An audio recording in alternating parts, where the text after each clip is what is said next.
एक बार की बात है, किसी बड़े राज्य में एक राजा अपनी रानी के साथ रहता था। उसके राज्य में प्रजा बहुत खुश थी। राजा अपनी प्रजा का ध्यान अच्छी तरह रखता था, इसलिए सभी लोग राजा और रानी को दुआएं देते थे। सब कुछ होने के बाद भी उन दोनों को बस एक ही बात का दुख था कि उनकी कोई संतान नहीं थी। रानी सूरज की पूजा करती थी। उसे पूरा विश्वास था कि सूरज देवता की कृपा से उसे जरूर संतान की प्राप्ति होगी। एक दिन राजा और रानी बगीचे में घूम रहे थे। बगीचे में एक तालाब था। दोनों तालाब के किनारे बैठकर प्रकृति का आनंद ले रहे थे। तभी वहां एक मेंढक आया और उसने कहा कि रानी को बहुत जल्द सूरज देव की कृपा से एक पुत्री की प्राप्ति होगी। और मेंढक ने जो कहा था वो सच हुआ।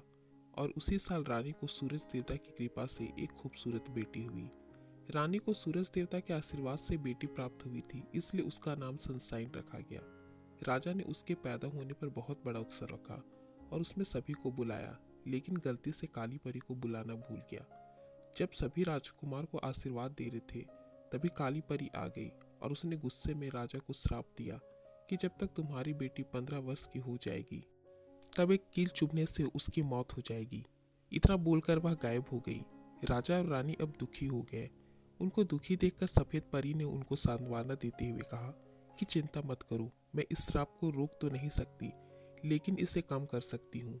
सफेद परी ने कहा कि कील चुभने से यह 100 साल के लिए सो जाएगी, साथ ही पूरी प्रजा और आप सभी सो जाओगे। लेकिन जब कोई सुंदर राजकुमार इसके हाथ को छुएगा तो इसके साथ साथ आप सभी भी जाग जाएंगे। इतना बोलकर परी गायब हो गई। समय धीरे धीरे बीतने लगा। राजकुमारी बड़ी होने लगी। अब वो समय आ गया था जब राजकुमारी 15 साल की होने वाली थी। तभी राजा रानी को किसी काम से राज्य के बाहर जाना पड़ा। वह एक दासी के भरोसे राजकुमारी को छोड़कर चले गए।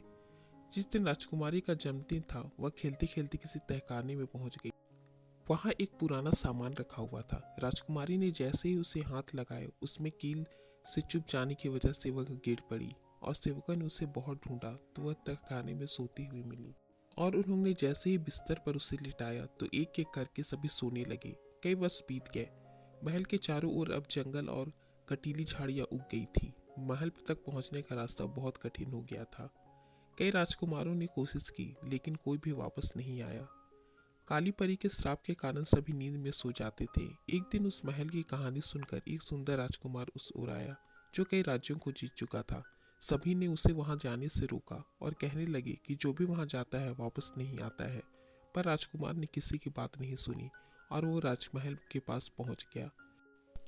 उसके पहुंचते ही झाड़ियां अपने आप दूर हो गई और वह सीधा राजकुमारी के कमरे में चला गया। मार्ग में उसे सभी सोती हुए मिले। राजकुमारी को देखकर वह उनकी सुंदरता में खो गया और उसने जैसे ही राजकुमारी के हाथ को छुआ तो वह काली परी का श्राप टूट गया और उसके साथ सभी की नींद भी खुल गई। सभी दोनों को देखकर बहुत खुश हुए और दोनों की शादी करवा दी गई और सभी हंसी खुशी से रहने लगे।